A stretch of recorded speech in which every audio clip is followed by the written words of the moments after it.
For decades, there was this whole complex web of treaties, kind of a safety net, really, that kept the world's biggest nuclear arsenals in check. But that whole structure, it's crumbling, fast.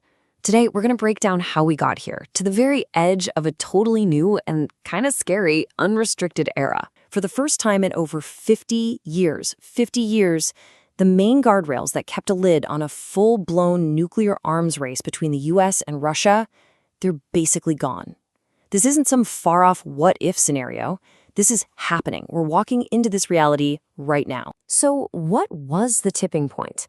What finally pushed things over the edge? Well, it all comes down to this one landmark agreement, a treaty that, ironically, used to be the very symbol of the Cold War thawing out. Yeah, we're talking about the INF Treaty, the Intermediate Range Nuclear Forces Treaty.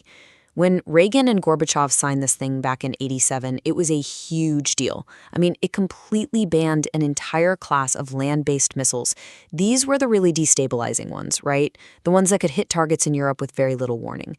Getting rid of them was just a massive, massive step back from the brink. And this right here, this is what made the collapse official. Look, the treaty's been on life support for years, let's be honest. But Russia's move in August 2025, that was the final nail in the coffin. Once they said, you know what, we're no longer promising not to build and deploy these missiles, that was it. The treaty was, for all intents and purposes, dead. But this didn't just happen overnight. The trust had been breaking down for a long, long time. It's really a story of he said, she said, or in this case, they said, they said.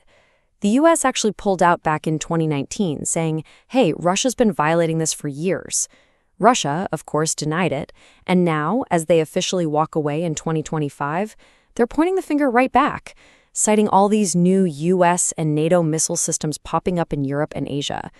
It's just a classic blame game that ultimately killed the treaty. Okay, so the INF Treaty falling apart is a huge deal.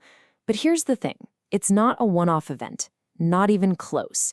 To really get what's happening, you have to zoom out and see this as just one piece of a much bigger puzzle, a pattern of unraveling that's been going on for 20 years. And this timeline really lays it all out. You can see how this has been a slow, systematic decay. You could argue it all started back in 2002 when the US ditched the Anti-Ballistic Missile Treaty. That was the one that stopped a race to build missile shields. Then you see another treaty on conventional forces go. Then, bam, 2019, the INF Treaty we just talked about. Then in 2023, Russia hits pause on New START. It's like someone's been pulling out the Jenga blocks one by one, and now the whole tower is about to collapse. So if we take a snapshot of where we are right now in August 2025, well, it's not pretty. The INF Treaty, gone.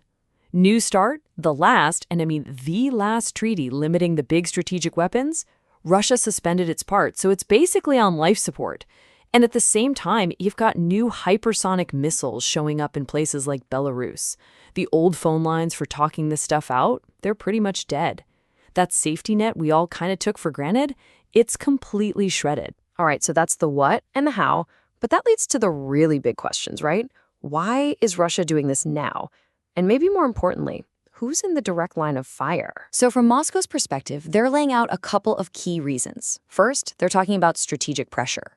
They're looking at American systems like Typhoon and Dark Eagle getting set up closer and closer to their borders and saying, we have to respond. But let's be real, there's a second piece to this. It's pure nuclear signaling. This isn't just talk. They are actively cranking up production of their new Ogryzhnik hypersonic missile. And they're not hiding their plans to put it right on NATO's doorstep. And this isn't just happening in military factories. The political rhetoric is just as loud. I mean, when you have a top official like Dmitry Medvedev coming out and saying this is just, quote, the beginning, well, that's not subtle. That is a very clear, very stark warning shot, basically saying, address our concerns or this is going to get worse. So who's feeling the heat the most from all this? Well, first up, you have NATO's entire eastern flank. Think about Poland, the Baltic states, and now Finland. They are all directly in the crosshairs of these potential new Russian systems. But this isn't just a Europe problem, it's spilling over into the Pacific too. US allies like Japan and South Korea are now part of this equation. And then there's the big picture, right? The global one. With no rules and nobody checking each other's homework, the chance that someone misreads a signal, makes a mistake, and starts something terrible, it just goes through the roof. And that brings us to the last and honestly the most unsettling part of this whole story. What happens next? What does the world actually look like when that 50-year-old rulebook for nuclear weapons just gets thrown out the window? Think about this one date, 2026, because that's the year the New START treaty expires. That's the very last, treaty putting any kind of limits on the biggest nuclear arsenals in the world. And as of right now, there's absolutely nothing lined up to take its place.